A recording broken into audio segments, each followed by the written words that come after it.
이 시간 우리에게 주시는 하나님의 말씀은 빌립보서 2장 25절에서 30절 말씀까지 되겠습니다. 다 같이 한 목소리 읽겠습니다. 시작. 그러나 에바브로디도를 너희에게 보내는 것이 필요한 줄로 생각하노니 그는 나의 형제요 함께 수고하고 함께 군사된 자요 너희 사자로 내가 쓸 것을 돕는 자라. 그가 너희 무리를 간절히 사모하고 자기가 병든 것을 너희가 들은 줄로 알고 심히 근심한지라. 그가 병들어 죽게 되었으나 하나님이 그를 긍휼히 여기셨고 그뿐 아니라 또 나를 긍휼히 여기사 내 근심 위에 근심을 면하게 하셨느니라. 그러므로 내가 더욱 급히 그를 보낸 것은 너희로 그를 다시 보고 기뻐하게 하며 내 근심도 덜려 함이니라. 이러므로 너희가 주 안에서 모든 기쁨으로 그를 영접하고 또 이와 같은 자들을 존귀 여기라. 그가 그리스도의 일을 위하여 죽게 이르러도 자기 목숨을 돌보지 아니한 것은 나를 섬기는 너희의 일에 부족함을 채우려 함이니라. 아멘. 신앙의 성숙은 예수님을 계속해서 바라보고 예수님을 사모하고 예수님을 쫓아가고 예수님을 사랑하고 예수님을 의지하고 예수님을 푯대로 삼고 끊임없이 예수님과 교제하며 예수님과 동행하며 예수의 마음을 품고 예수의 지체가 되고 예수의 손발이 되고 예수와 하나가 되고 어떻게 하든지 살든지 죽든지 내 몸에서 예수 그리스도만 존귀게 되려 하고 예수의 영광을 구하고 주의 일을 구하고 주의 성품을 구하고 주님의 사랑을 구하고 주님을 위하여 살고 주님을 위하여 죽고 어떻게 하든지 예수님을 깊이 생각하고 예수님을 가까이 가려고 그러고 예수님의 제자가 되려고 그러고 예수님의 순결한 신부가 되려고 그러고 예수님의 사랑하는 친구가 되려고 그러고 예수님의 형제로서 부끄럼 없이 살려고 그러고 예수님의 거룩을 이루려고 그러고 할렐루야. 우리 예수 믿는 사람에게는 예수밖에 없습니다. 신앙 성숙은 다른 데 있는 거 아니라 예수님께 초점을 맞추는 그 인생.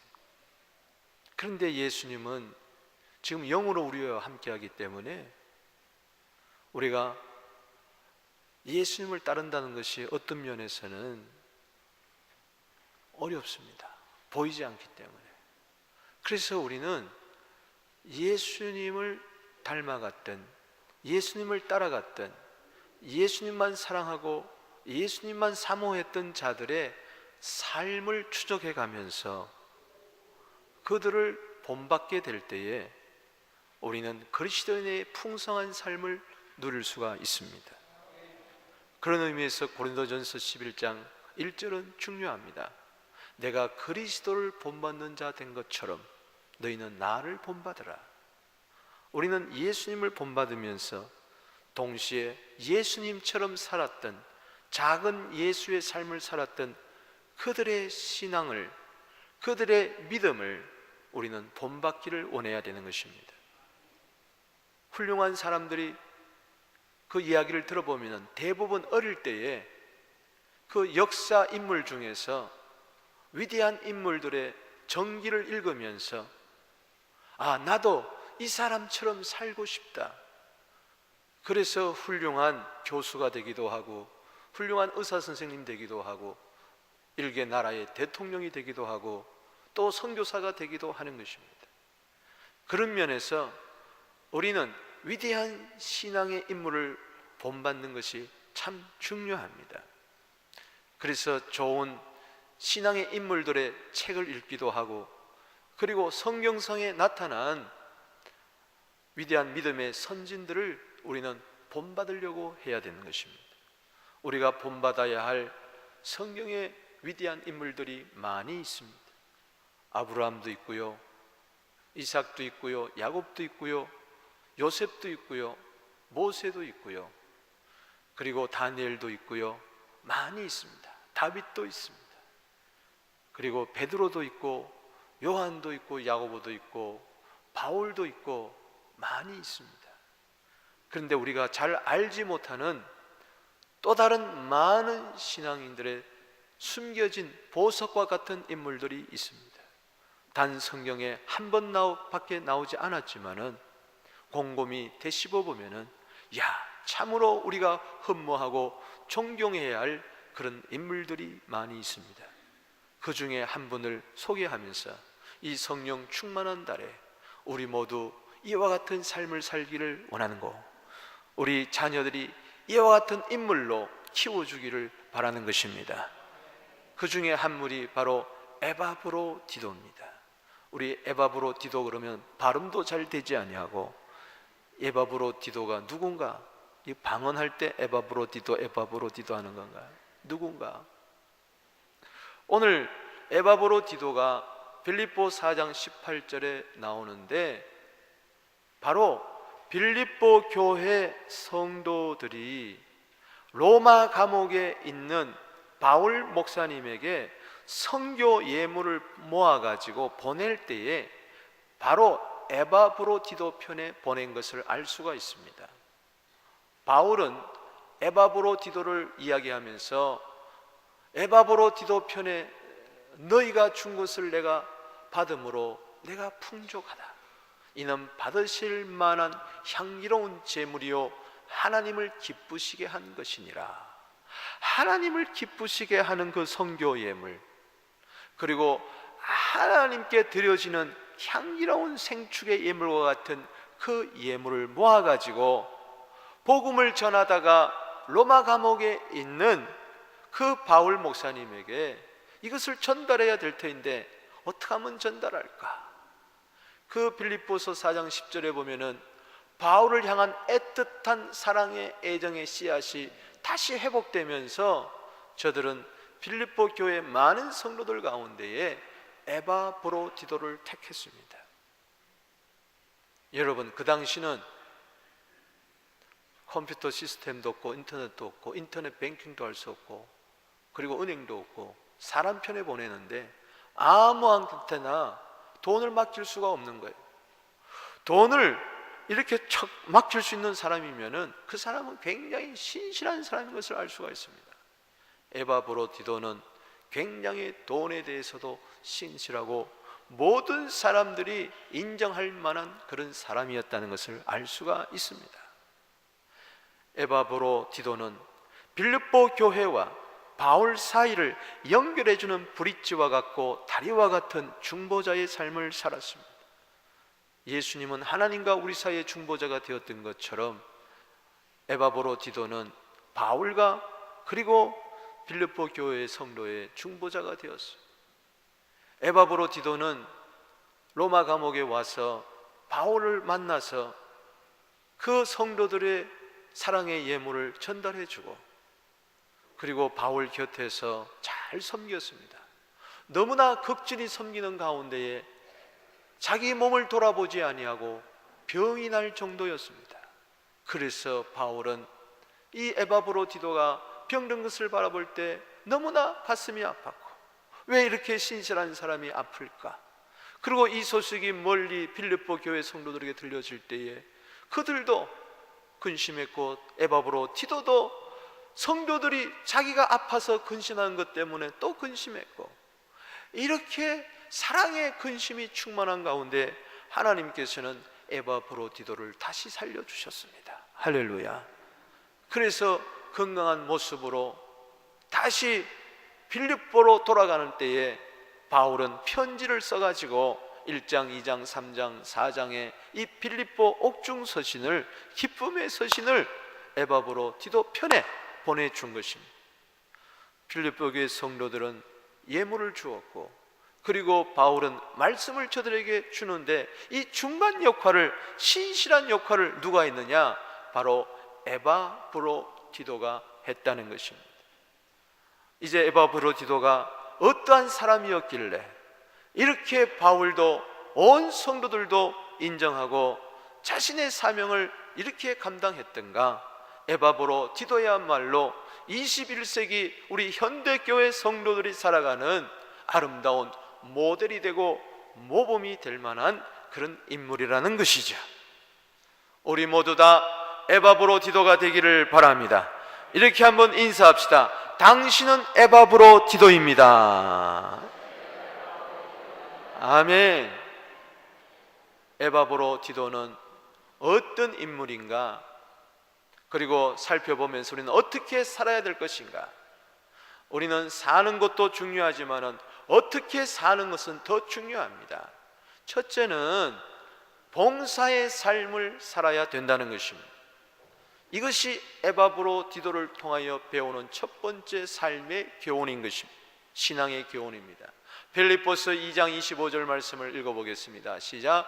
그러나 에바브로디도를 너희에게 보내는 것이 필요한 줄로 생각하노니 그는 나의 형제요 자매요 함께 수고하고 함께 군사된 자요 너희 사자로 내가 쓸 것을 돕는 자라. 아멘. 한마디로 말해서 바울이 빌립보 교회 성도들에게 에바브로디도를 청거하고 그리고 편지를 써서 보내는데 전달자가 되는데, 가만히 에바브로디도를 보니까는 이 사람은 아름다운 봉사의 삶을 살았다는 것입니다. 나의 형제라, 여기 5가지 소개하고 있는데 형제라 그랬어요. 마치 가족과 같은 사람이었어요.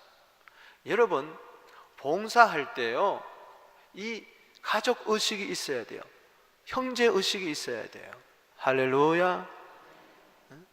여러분, 우리 서부교회는 내 집입니다. 할렐루야. 그리고 온 손도들은 내 가족입니다. 엄마 아빠가 사랑하는 가족을 위해서 열심히 그렇게 봉사하는 것처럼, 섬기는 것처럼, 이것이 남이 아니라 내 가족이라 그럴 때, 바울과 에바브로는 피가 안 섞였지만은 예수의 피로 한 형제 자매가 되었다는 것이죠. 참 따뜻한 가족 의식이 있었어요. 교회 생활은 그래야 돼요. 여러분, 교회는요 집과 같아야 돼요. 아멘. 그리고 온 성도들은 내 가족과 같아야 돼요. 여기에 봉사의 기쁨이 있는 것입니다. 함께 수고했다 그랬어요. 이거는 동역 의식이 있어야 되는 것입니다. 우리는 함께 손을 잡아야 되는, 전도서 4장 12절 말씀처럼 우리는 함께 할 때에 더 아름다운 일들을 행할 수가 있는 것입니다. 그리고 함께 군사되었다 그랬어요. 이거는 전우애로, 전우의식으로 충실했습니다. 여러분, 주의 일을 하는 데 있어서 이런저런 방해도 많이 있고 이런저런 공격도 있고, 마태복음 16장 18절 말씀처럼 교회는 음부의 권세가 이기려고 하기 때문에 항상 우리는 임전 이 자세에 우리는 가져야 되는 것입니다. 항상 전투적인 자세를 가져야 되고 우리는 군사가 되어야 돼요. 오늘도 나라가 국방이 튼튼한 것은 군인들이 있게 된 것처럼 주의 몸된 교회가 튼튼하게 건강하게 성장하려면 군사들이 많아야 돼요. 할렐루야. 지금도 대한민국이 번영하는 것은 최전방에서 군인들이 보초를 쓰고 오늘도 열심히 나라를 지키기 때문에 그래요. 우리 모두는 함께 군사자가 된다야 됩니다. 아멘. 전우애로 충만해야 돼. 군인 중에도 도망병이 있고 탈영병이 있고 그런 사람이 있어요. 여러분, 저는 군대에 갔다 왔습니다. 아멘. 요즘은 무슨 청문회다 할 때 보면 꼭 이 군대 간 걸 가지고 이야기하더라고요. 저는 자랑스럽게 이야기합니다. 군대 갔다 왔습니다.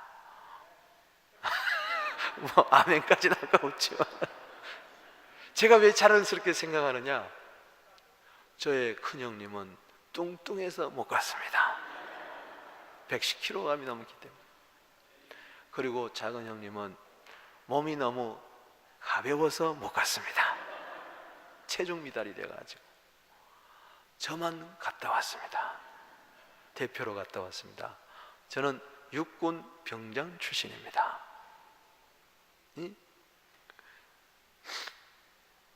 남자들이 모이면은 첫 번째 이야기가 군대 이야기고, 두 번째는 축구 이야기고, 세 번째는 군대에서 축구한 이야기, 그렇게 이야기한답니다. 여러분, 제가 훈련 받으면서 제일 힘들 게 뭐냐? 이 구보입니다. 구보. 이 전우의식이 얼마나 중요한가? 전우회인가? 이 끈끈한 이 전우회. 참, 이게 전쟁에 참여하지 못했지만은 훈련을 통해서도 어느 정도 참여할 수 있어요. 여러분, 10km 완전 군장 해가지고 이 뛰는다는 건요, 보통 힘든 게 아니에요. 땀이 비오듯 하고요, 숨이 막 멎는 것 같고, 장렬하는 태양볕 아래에서 그 완전 군장을 해가지고 13km 이상 되는 걸 메고 이렇게 뛰는 게요, 보통 어려운 게 아니에요. 그래서 막 퍽퍽 쓰러집니다. 그럼 봐줍니까? 군대발로 막 군화로 막 진이기고 막 일어나라 그러고 막 때리고 난리 납니다. 조교들이. 그 조교들 다 회개하세요. 여기 있는 사람들, 빨간 모자 쓴 조교들. 근데 그때에 막 쓰러진 이 전우들, 그 총을 들어줄 때가 있어요. 그때 총은 M16 총이 아니에요. M16는 아주 가볍습니다. 그런데 그때 훈련받을 때 총은 M1입니다. M1. 이거는 덩치가 큰 미군들이 6.25 때 쓰다가 죽어간 거예요. 이 무거운 총을 들고 뛰는데요, 너무나 힘이 드는 거예요. 그런데 전우들의, 쓰러지가던 전우들의 그 총을 내가 짊어지는 거예요. 그러니까는 막 두 개, 어떤 거는 막 여기다 미고 막 같이 막 뛰어가는 거예요. 땀을 퍽퍽 샥. 여러분, 그때 두 개, 세 개 들었던 전우가 있습니다. 누구겠습니까? 바로 여러분 앞에 지금 설교하고 있는 자랑스러운 대한민국의 남아 육군병장 출신 박원성입니다. 뭐 박수까지 할 건 없어. 그게 딱 치고 뛰는데요, 나도 힘들죠. 그러고 막 추우라고 이를 악물고 뛰고 나면요, 그 친구가 와서 내 손을 잡고 고맙다, 박일병 고맙다 그러면서 나를 PX로 데리고 가서, 그때 삼립빵 얼마나 맛있는지 모릅니다. 이거 막 주죠. 건빵 나오면 막 주죠. 그때부터 이게 완전히 그냥 군대에서요 친구가 되는 거죠. 여러분, 이 함께 군사된다는 것은 너무나 즐거운 일이에요. 너무나 복된 일이에요. 봉사는 딴 게 아니에요. 함께 전우회를 누리는 거예요. 할렐루야. 너희 사자라 이야기했습니다. 메신저였습니다. 중보자요, 보냄을 받은 자로서 충실한 사명을 감당했고, 내가 쓸 것을 돕는 자라. 바울이 필요한 모든 것을 도와주는 자였어요. 나의 필요를 채우는 자가 아니라 다른 사람의 필요를 채워주는 자가 얼마나 복된 자입니까? 할렐루야. 도움을 받는 것도 중요하지만 도움을 주는 것이 얼마나 중요해요. 사도행전 20장 35절에 받는 것보다도 주는 것이 더 복되다 그랬는데, 아멘. 우리 한번 인사합시다. 받는 것보다도 주는 것이 더 복되다. 봉사의 즐거움을 누리게 되기를 주 이름으로 축복하는 것입니다. 시편 90편 10절 말씀에 우리의 인생의 연수가 70이요 강건하면은 80이라고 이야기를 했습니다. 그렇게 우리의 남은 생애가 많지 않습니다. 이사야 47장 8절 말씀처럼 오직 나뿐이라, 개인주의와 이기주의에 점철된 이 세상, 이 현대 문명 속에서 우리는 베풀고 나누며 섬기며 도와주며 남의 필요를 채워주는 자, 내가 성공하는 것이 아니라 남을 성공케 하는 자들이 되기를 주 이름으로 축복하는 것입니다. 마가복음 10장 45절에 인자가 온 것은 섬김을 받으려 한 것이 아니요 도리어 섬기려 하고 많은 사람의 대속물로 나를 주려 함이라고 그렇게 말씀했습니다. 봉사의 특권을 뺏기지 마십시오. 주님의 사랑에 겨워서, 주님이 나에게 베푸신 그 은혜가 겨워서 수고하는 것이죠. 여러분, 은혜는 결코 우리의 손발을 묶는 것이 아닙니다. 은혜 받게 되면은 주를 위하여 충성하게 되는 것입니다. 봉사하게 되는 것입니다. 섬기게 되는 것입니다. 고린도전서 15장 10절에 나의 나된 것은 오직 하나님의 은혜라. 이 은혜가 헛되지 않게 하여 내가 모든 사도들보다도 더 많이 수고하였으나 이것은 내가 아니요 오직 나와 함께 하신 하나님의 은혜로라. 정말 은혜 받았기 때문에 더 많이 수고하고 더 많이 봉사하고, 봉사할수록 기쁨이 넘치고 더 힘이 넘치고, 내 힘으로 하는 것이 아니라 하나님이 공급하시는 힘으로 하는 것입니다. 베드로전서 4장 11절 말씀에 봉사하는 것은 하나님이 공급하시는 힘으로 하라고 하면서 4장 10절 말씀에 각각 은사를 받은 대로 하나님의 여러 가지 은혜를 맡은 선한 착한 청지기같이 서로 봉사하라고 이야기를 했습니다. 주님, 내 남은 생애는 봉사하는 생애가 되게 하여 주옵소서. 우리 자녀들이 바라볼 때 우리 부모님은 봉사하는 분이었어, 섬기는 분이었어. 얼마나 아름다운 이야기, 얼마나 아름다운 이야기. 마태복음 25장 21절 23절 말씀처럼 착하고 충성된 종이 되어야지 26절처럼 악하고 게으른 종이 되어서는 안 된다는 것입니다. 청지기가 되기를 바랍니다. 선한 청지인 것을 기억하게 되기를 바랍니다. 청지기는 주인이 따로 있다는 거예요. 하나님이 주신 시간, 하나님이 주신 재물, 그 은사, 재능 땅에 묻어두지 말고 이것을 극대화하여서 주를 위하여, 하나님 나라를 위하여, 교회를 위하여 헌신하게 되기를 주 이름으로 축복하는 것입니다. 봉사의 기쁨 속에 교회 생활도 재밌고 즐거운 거예요. 지난 주일에 우리는 예상을 뛰어넘는 그런 놀라운 일을 행했습니다. 여러분 잘 아는 대로 사랑방 연합 예배를 드리는데 하필이면 주일에 비가 그렇게 많이 와서 많은 분들이 오늘 갑니까 안 갑니까? 비가 와도 갑니다. 그래서 갔더니 비가 막 가는 도중에도 억수같이 오는데 현장에 갔더니요, 비가 보슬보슬 알맞게 내리고 밥을 다 먹고 나니까 해가 쨍하게 찌고, 안 온 사람들은 손해요. 오늘 가봐야 비 오고 감기 들고 힘들고 천만에 400명이 왔습니다. 그날 400명이 왔어요. 비가 오길 그래도 잘했지, 안 왔으면 큰일 날 뻔했어. 물건이 모자랄 뻔했어. 얼마나 딱 막 너무 감사. 그런데 그렇게 아름다운 우리가 예배를 드리고 교제를 나눌 수 있던 것은 누군가가 뒤에서 봉사를 했어. 어떤 분은 지게차를 가져와 가지고 그걸 다 이렇게 싣고, 천막이 8개인데 거기 책상 앰프 그걸 다 이렇게 싣고 가서 거기다가 비를 맞으면서 다 이렇게 세워놓고, 여기 지금 비가 오지 않아요? 너무나 놀라워요. 가보니까 비가 오더라고. 근데 비가 왔다가 안 왔다가 알맞게 얼마나 감사한지.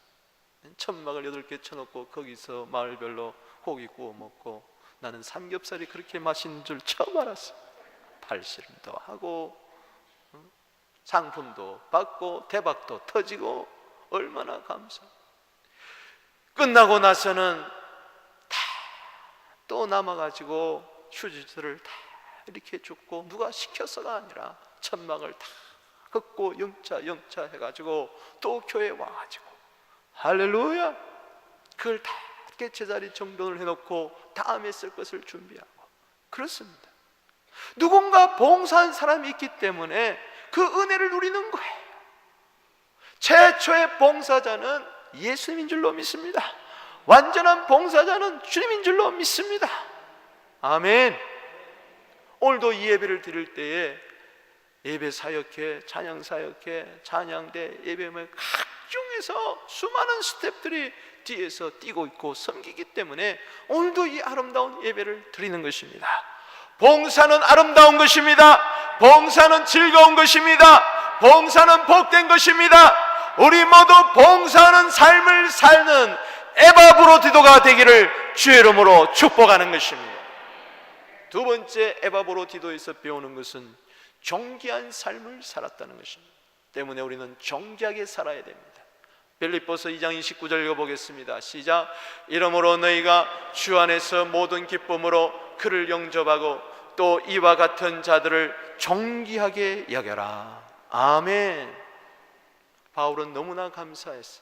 병들어 죽게 되었던 이 에바브로디도가 다시 살아나서 그의 편에 편지를 보낼 때에 주 안에서 모든 기쁨으로 좀 에바브로디도를 영접해주고 에바브로디도를 좀 정기하게 여가라. 교회는요, 좀 일꾼들에 대해서 격려해주고 세워주고 박수 쳐주고 좀 인정해주고 그래야 돼요. 하나님 인정하면 됐지. 그러고 그러면 안 돼요. 좀 이렇게 앞장서서 일하려고 그러면은 좀 이렇게 막 밀어주고 해줘야지. 이상한 풍조는, 우리 교회는 그렇지 않은데 어느 교회는 보면 앞장서서 일하려고 그러면 꼭 뒤에서 조잘 됩니다. 그러니까는 이렇게 와서 일을 하려고 그러지 못해요. 왜? 욕먹을까 봐. 안 돼요. 좀 환영해주고 좀 안어해주고 좀 존귀하게 여겨줘야 돼요. 할렐루야. 우리 지난번 사랑방 예배를 위해서 수고하신 모든 분들에서 한번 박수 한번 하겠습니다. 아멘. 수고하고 애썼잖아요. 그리고 이제 다음 9월 9일부터 16기 에녹 경로대학이 있는데 120명이 넘는 할아버지 할머니들이 지난 학기에도 얼마나 많은 은혜를 받는데 그게 그냥 되는 게 아니에요. 그 부엌에서 또 가르치는 선생님들 30-40명의 스텝진들이 열심히 봉사하기 때문에 그래요. 너무나 귀한 분들이 많이 있습니다. 아멘. 그들이 돈 받고 하는 거 아니에요. 정말 땀과 눈물과 정성을 다하는데 우리 그분들 봉사자들 위해서 한번 박수 한번 하시죠. 할렐루야, 할렐루야. 지금 들어오시는 분 박수 받아서 참 좋겠어요. 여러분, 이제 한국 학교가 또 개강이 되는데 270명의 아이들이 공부합니다. 토요일마다 와서. 그런데 40명의 한글 학교 교사가 있어요. 이 교사 선생님들 해가지고 아이들이 한글을 깨우치고요, 대한민국 조국을 알게 되고 얼마나 좋은지 몰라요. 그 40명의 선생님들 위해서 한번 박수하십시오. 할렐루야. 매주일 산부 때마다 이렇게 아름다운 찬양을 해주는, 1시간 일찍 와서 연습하고 또 끝나고 나면은 1시간 일찍 늦게 가고 또 물론 찔리는 분도 있겠지만 늦게 오신 분들은 그래도 이 할렐루야 찬양대 매주 오늘도 얼마나 은혜로운 찬양인지 몰라요. 너무 감사해요. 할렐루야. 한번 박수 한번 하겠습니다. 할렐루야. 좀 존귀하게 여겨줘야 돼요. 이게 바울의 부탁이에요. 우리는 좀 앞장서서 일하는 사람, 좀 부족함이 있고 어려움이 있다 할지라도 그저 잘한다 이렇게 해줘야 돼요. 못한다 그러면은 잘하던 사람은 못하고 못한 사람은 더 못하는 거예요. 잘한다 하면 잘하는 사람은 더 잘하고 못한 사람도 잘하게 되고. 아멘. 사랑은요, 부부가 사랑하려면은 서로의 장점을 자꾸 이렇게 축혀 세워줘야 돼요. 아멘. 여러분, 이 고린도전서 16장 18절에 보면은 너와 나의 마음을 시원케 했으니 이런 사람들을 좀 알아주라 그랬어요. 일꾼들을 좀 알아주는 풍토가 있어야 돼요. 우리 한국교회는 이것이 상당히 부족합니다. 여러분들은 모두 다 봉사자입니다. 여러분들은 모두 다가 에바브로디도입니다. 우리 서로를 위해서 한번 박수합시다. 할렐루야. 잘합니다. 당신은 더 잘할 수가 있습니다. 할렐루야. 그래야 되는 거예요. 그리고 매주마다 이렇게 말씀을 전해주는 누구가 있지 않습니까? 할렐루야. 격려해 줘야 돼요. 은혜 받았습니다. 실컷 졸다가도 나오면서 오늘 큰 은혜 받았습니다. 난 다 알죠. 그러면 그 말대로 이제 은혜 받게 되는 거예요. 아멘. 그렇게 자꾸 존귀하게 여겨주면은 내가 미안해서라도 존귀하게 사는 거예요. 할렐루야. 아이고, 나는 존귀하지 않는데 자꾸 나보고 존귀하다고 여겨주니, 이게 하나님이에요. 하나님의 방법이에요. 이사야 43장 4절에 보면은 너는 내 보기에 참으로 보배롭고 존귀한 자다. 공동 번역에는 너는 나의 귀염둥이다, 그렇게 눈에 넣어도 아프지 않을 귀염둥이라 그렇게 표현을 했어요. 얼마나 멋있는 표현. 그러니까 야, 나는 부족한데 하나님이 나를 존귀하게 여겨주니 거기에 걸맞게 나는 살아야 되겠다. 그래서 존귀하게 사는 겁니다. 아멘. 너무나 짧은 세상에 쓰레기같이 살지 맙시다. 존귀하게 삽시다. 아름답게 삽시다. 가치 있게 삽시다. 보람되게 삽시다. 남이 부러워하는 인생보다는 남이 존경하는 인생을 살아야 돼요. 부러워하는 거하고 존경하는 건 달라요. 부자는 누구나 부러워합니다. 높은 지위에 있는 사람은 누구나 부러워합니다. 그러나 존경하는 건 달라요. 아무리 가난하고 아무리 없고 병들어도요, 착하게 살고 참되게 살고 정직하게 살고 진실하게 살면요, 나는 그 사람처럼 살고 싶고 존귀하게 여기는 거예요. 아멘. 여러분 생각해 보십시오. 이제 백두스쿨 앞두고 자녀들을 위하여 특별 새벽기도를 할 터인데, 어느 자녀가 가장 행복하냐? 부모님을 존경할 수 있는 자녀, 그 자가 제일 행복하고, 부모가 자녀가 자기를 존경해 줄 때 그 부모가 제일 행복한 겁니다. 나는 우리 아빠처럼 살고 싶어. 나는 우리 엄마처럼 살고 싶어. 그래야죠. 여러분, 강도가 열심히 처자들 복을 먹어 살리라고 밤낮으로 일을 합니다. 그러나 자녀 보고 너는 나를 본받는 자가 되라, 그렇게 말을 못하는 거예요. 그리고 그 자녀도 부모님 보고 나는 부모님처럼 살고 싶습니다. 아예 안 된다, 안 된다, 안 된다 이러지. 그게 무슨 행복이겠어요? 제일 중요한 것은요, 가장 가까이 있는 사람들로부터 존경을 받아야 되는 거예요. 로마서 14장 18절 말씀에 그리스도를 믿는 자는 하나님께 기쁨을 드리고 사람에게도 칭찬을 받는 법인 것입니다. 우리는 얼마나 존귀한 자입니까?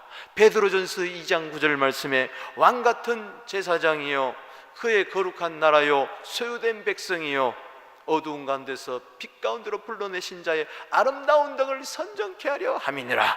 에베소서 1장 12절에 우리는 그의 영광의 찬송이라 이야기했어요. 우리 모두는 하나님의 걸작품이요 하나님의 자녀요 존귀한 자인데, 마귀는 자꾸 우리의 눈을 가려가지고 나 같은 게 뭘 할 수 있어, 나는 나이가 많아, 나는 병들어, 나는 돈이 없어, 나는 세상에서 볼품이 없어, 열등의식을 가지고 비교의식을 가지고, 여러분 남과 비교하지 말고 남보다 더 잘하려고 그러지 말고 나의 옛날 이전보다도 더 잘하려고 노력하십시오.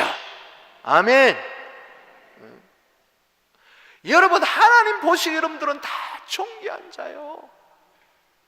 그래서 우리는 이제 백두스쿨을 앞두고 자녀들에게 이 선물을 꼭 주십시오. 그리고 여러분들 이제 제가 선물 하나 줄 텐데 가정의 가훈으로 삼고 모두 다가 아빠도 엄마도 3세대가 다 존귀한 자가 됐으면 좋겠어요.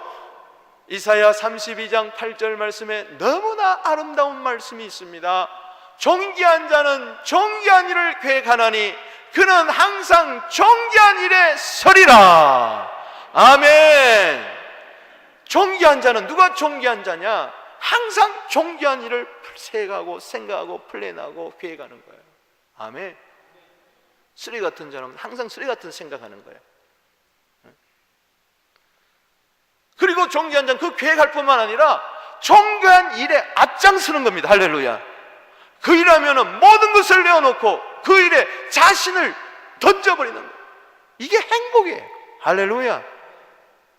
따라합시다. 쓰레기 같은 자는 쓰레기 같은 일을 계획하고 항상 쓰레기 같은 일에 앞장선다. 그러면 안 되는 거예요. 저것을 자녀들에게 알려주고 너는 존귀한 자가 되라. 그렇게 축복해 주시길 바랍니다. 저걸 써가지고 아이들 책상 머리에다 놓고 저걸 편지로 써가지고 이제 새학년 새학기 맞이해서 공부하는 아이들 그 등굣길에 처음 등굣길에 이것을 편지로 써가지고 넣어주세요. 아이들이 평생 간직하고 주님이 그를 반드시 존귀한 자로서 존귀한 자답게 그를 사용해 주게 될 줄로 믿습니다. 뭐가 존귀한 일입니까? 하나님께 영광이 되고 하나님 나라가 완성되고 교회가 부흥되고 세상의 소금과 빛으로 살아가고 보람되게 그리고 가치를 위하여 내 전 생애를 투자할 수 있다면 이것이 존귀한 일입니다. 존귀한 이 일에 우리 모두 앞장서게 되기를 주의 이름으로 축원합니다. 존귀한 일에 뒤로 물러서지 마세요. 존귀한 일을 다른 사람에게 뺏기지 마세요. 이 축복의 기회를 여러분들이 쟁취하게 되기를 주의 이름으로 축원합니다. 같은 사람이라 할지라도 같은 여자에게 낳다 할지라도 마태복음 11장 11절 말씀에서 세례 요한을 가리켜서 여자가 낳은 중에 이보다 더 큰 자가 없다 했으니 이와 같은 존귀한 일들을 감당하게 되기를 주의 이름으로 축복하는 것입니다. 당신은 에바브로디도 당신은 존귀한 자인 것입니다. 마지막으로 세 번째는 에바브로디도에서 배우는 신앙의 교훈은 삶의 교훈은 희생의 삶을 살아야 된다는 것입니다. 빌립보서 2장 30절 말씀 읽어보겠습니다. 시작. 그가 그리스도의 일을 위하여 죽기에 이르러도 자기의 목숨을 돌보지 아니한 것은 나를 섬기는 너희의 일에 부족함을 채우려 함이니라. 아멘. 에바브로디도는 빌립보 교회 성도들이 보내준 그 선교의 예물을 바울에게 전달해주고 그냥 간 게 아니에요. 거기서 바울의 필요를 채워줬고 또 빌립보 교회 성도들의 부족함을 채워줬어요. 필요를 채워주고 부족을 채워주고 고린도전서 16장 17절에 부족함을 채워준다는 말이 있는데 얼마나 나의 필요만 채우지 말고 나의 부족함을 채우려고 주님 앞에만 나오지 말고 다른 사람의 필요를 채워주고 다른 사람의 부족함을 채워주는 자들이 되기를 바랍니다. 그것이 주님의 일입니다. 할렐루야. 빌립보서 2장 21절에 보면은 모두 다가 자기의 일만 구하고 남의 일을 구하는데 이자는 그리스도의 일을 구하면서 병들어 죽게 되어도 자기를 돌보지 아니했다. 따라합시다. 병들어 죽게 되어도 자기 몸을 돌보지 아니했다. 오늘 이 30절 말씀에 참 은혜가 되는 거예요. 아멘. 모두 다가 피곤하면 일을 안 하려고 그러고 힘들면 안 하려고 그러고 쉬운 일만 하려고 그러고 남이 안 알아주면 안 하려고 그러고 남이 알아주면 하려고 그러고 그러면 안 되는 거예요. 남이 보든 안 보든 알아주든 안 알아주든 이게 주님의 일이기 때문에 계시록 2장 10절에 죽도록 그렇게 충성하는 거죠. 할렐루야. 죽기에라도 내 목숨을 돌아보지 아니한다. 에스더 4장 16절 말씀처럼 죽으면 죽으리라. 어떤 교회가 좋은 교회냐? 죽으려 그러면 살짝 빠지는 사람이 그게 아니라 죽는 일에 내가 뛰어들이라. 사도행전 20장 24절에 나의 생명을 조금도 귀한 것으로 여기지 아니한다. 왜? 더 귀한 일이 있기 때문에, 더 좋은 일이 있기 때문에, 더 아름다운 일이 있기 때문에. 희생이 없는데 어떻게 봉사가 있겠으며 희생이 없는데 어떻게 존귀하게 살 수가 있겠습니까? 다른 사람에게 존경만 받겠습니까? 손 하나 까딱하지 않는데 누가 그 사람을 존경하겠습니까? 아니잖아요.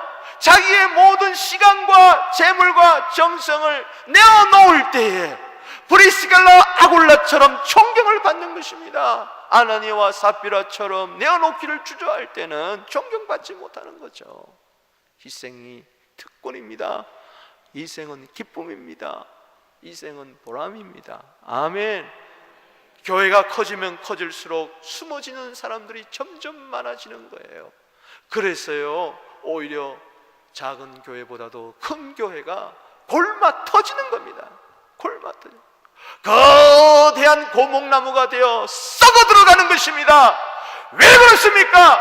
숫자로 행하려고 그러고 조직으로 움직이려고 그러고 힘으로 움직이려고 그러기 때문에 그렇습니다. 아닙니다. 교회는 눈에 보이는 힘으로 움직이는 것이 아니라 보이지 않는 내면의 힘, 주님을 죽도록 사랑하는 그것이 힘이 되어야 되는 것이고, 이 한 목숨 바쳐서 주를 위하여 살겠다, 교회를 위하여 피가 마를 때까지, 식을 때까지 나는 일을 하겠다. 할렐루야.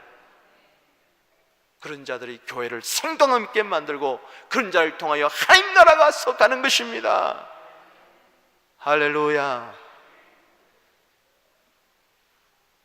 여러분, 오늘 나가 있기에 부모님의 그 희생을 우리는 잊을 수가 없잖아요.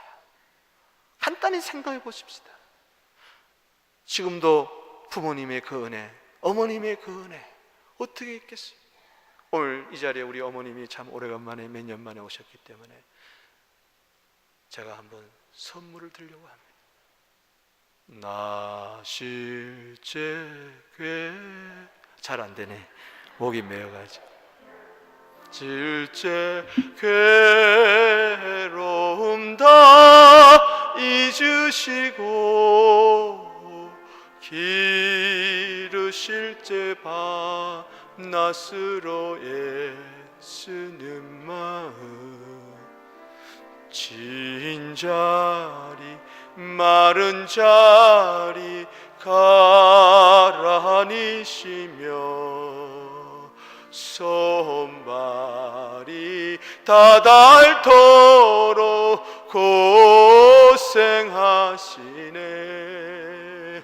하늘 아래 그 무엇이 넓다 하리요. 어머님의 희생은 가히 없어라. 아멘. 어머님의 그 사랑, 어머님의 그 희생 가히 없습니다. 이것은 예수님의 그림자입니다. 할렐루야. 하나님의 사랑의 그림자입니다. 이 세상에서 지고한 사랑은 다 주님의 사랑의 그림자입니다. 요한복음 12장 24절 말씀에 내가 진실로 너희에게 이르노니 하늘의 밀이 땅에 떨어져 죽지 않으면 하늘 그대로 있고 죽으면 많은 열매를 맺느니라. 어떤 분은 이것을 잘못 외워가지고 하늘의 밀이 땅에 떨어져 썩지 아니하면 하늘 그대로 있고 썩으면 많은 열매를 맺느니라. 그건 아니에요. 썩는데 어떻게 열매를 맺겠어요? 여러분, 부패한 인생을 살면 안 됩니다. 깨끗하게 정직하게 정결하게 아낌없이 희생하며 죽어야 되는 것입니다. 저거는 예수님입니다. 예수님이 십자가에서 죽으셨기 때문에 오늘 여러분과 같은 많은 구원의 열매가 맺어지게 된 것입니다. 말씀을 정리해 봅니다. 당신은 에바브로디도. 오늘 그렇게 외치십시다. 그렇게 믿음으로 외치십시다. 나는 봉사하지도 못하는데, 나는 존귀하게 살지도 못하는데, 나는 희생하며 살지도 못하는데 목사님은 왜 자꾸 내 마음을 아프게 하나? 왜 더 기죽게 만드냐? 내가 여러분 기죽으라고, 이런 마음이 아프라고 오늘 이 말씀 드리겠어요. 그래서 내 힘으로 안 되잖아요. 그래서 내 능력으로 안 되잖아요. 그래서 이 한 주간 엎드리자는 것입니다. 할렐루야. 나는 내 자녀에게 에바브로디도의 삶을 보여주고 싶습니다. 우리 자녀들이 에바브로디도처럼 살았으면 좋겠습니다. 우리 모두 다가 에바브로디도가 되기를 원합니다. 내 힘으로 봉사하고 존경해 살고 희생하려면 힘들어서 이 세상 못 삽니다. 은혜를 받아야 됩니다. 할렐루야. 하나님의 사랑을 체험해야 됩니다. 성령의 능력을 받아야 됩니다. 엎드리면 됩니다. 주님이 도와주십니다. 결단하십시오. 나는 에바브로디도라고 그렇게 고백하십시오. 뜻을 정하십시오. 그러면 그쪽으로 가게 되는 것입니다. 성경학자들은 이야기합니다. 저 에바브로디도는 부모님이 아프로디테 그 여신전 안에서 그 신전에서 봉사했던 그 아들이라고 그랬어. 그런데 우상을 섬기던 신전에서 봉사자의 저 자녀가 어떻게 저렇게 변화되었느냐? 에바브로디도가 그렇게 자기 자신을 개혁한 것이 아닙니다. 자기가 스스로를 그렇게 만든 것이 아닙니다. 돌을 닦아서 그렇게 된 것이 아니고 예수를 바로 믿었기 때문에, 할렐루야, 성령의 세례를 받았기 때문에, 하나님의 은혜를 입었기 때문에 그 은혜가 넘쳐서, 그 사랑이 넘쳐서 그를 봉사자로, 존귀한 자로 희생의 삶을 살도록 만드는 것입니다. 그렇다면은 저 우상 신전의 아들도 저렇게 살았다면은 당신도 된다는 것입니다. 당신도 얼마든지, 우리 자녀도 얼마든지 에바브로디도가 될 수가 있습니다. 오늘 주신 말씀 생각하며 주님, 이 시대의 21세기의 에바브로디도가 되기를 원합니다. 봉사의 삶, 존귀한 삶, 희생의 삶을 살기를 바랍니다. 우리 다 같이 한번 결단의 기도를 드리겠습니다.